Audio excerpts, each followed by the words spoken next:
Nolan, good to see you. Today, we get to talk through defining your risk tolerance and expectations for returns. The relationship between risk and return is fundamental when it comes to investing. Generally, higher returns come with higher risk, and lower risk typically means lower potential returns. To start, can you explain what risk tolerance is and why it is so important for investors? Sure thing, Erin. Risk is probably one of the most fundamental and important things that we talk about when meeting with all clients, whether they be new or we've had them for 10 or 15 years.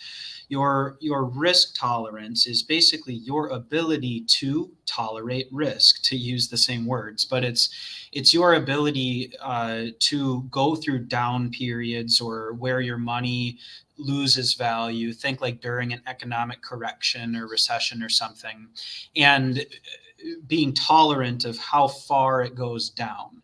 It's clearly defining whatever those downside tolerances are. It's saying, okay, if you have a certain dollar amount, how comfortable are you with it going down in value, and how much would you like to lose really before you completely panic? So Right. your risk tolerance, it's your ability to absorb risk or have your money absorb risk for you in a variety of ways. Mhm.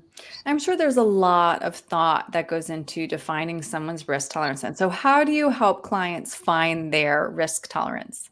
Well, I'm glad you asked. We use a very objective tool. It's called a risk profile questionnaire.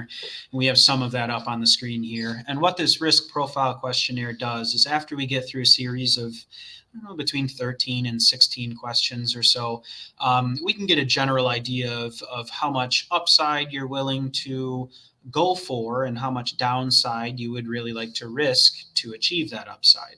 This chart basically shows you how much you should have in stocks or equities or risky investments and how much you should have in bonds or fixed income investments based on your risk profile. Now, we'll get into this a little bit more and how it may change, but your risk profile questionnaire is just really the most objective way you can kind of set a baseline, and Mm. then you see what happens in the future and how that may need to be tweaked.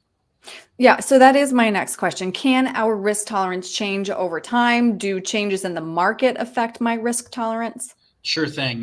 What we notice is a lot of times when folks are younger, they end up being a little bit more aggressive of investors, moderately aggressive, maybe. And then your risk tolerance as you get a little bit closer to retirement goes down usually. You become a Hmm. little bit more moderate, maybe moderately conservative as far as a Hmm. risk taker, because you're not willing to lose as much money. If Hmm. you're in retirement and withdrawing from your portfolio, your downside is something that you want to protect a little bit more than if you're 30 or 40 years old and working and you have 20 years for the market to Right, recover. right. So, yeah, different risk classes for different situations, and that's usually what you find. And how about changes in the market?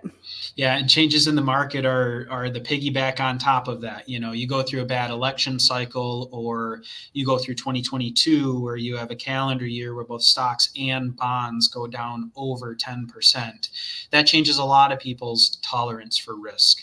Um, like the 2008 correction comes to mind when, your portfolio goes down 30% over an 18-month period.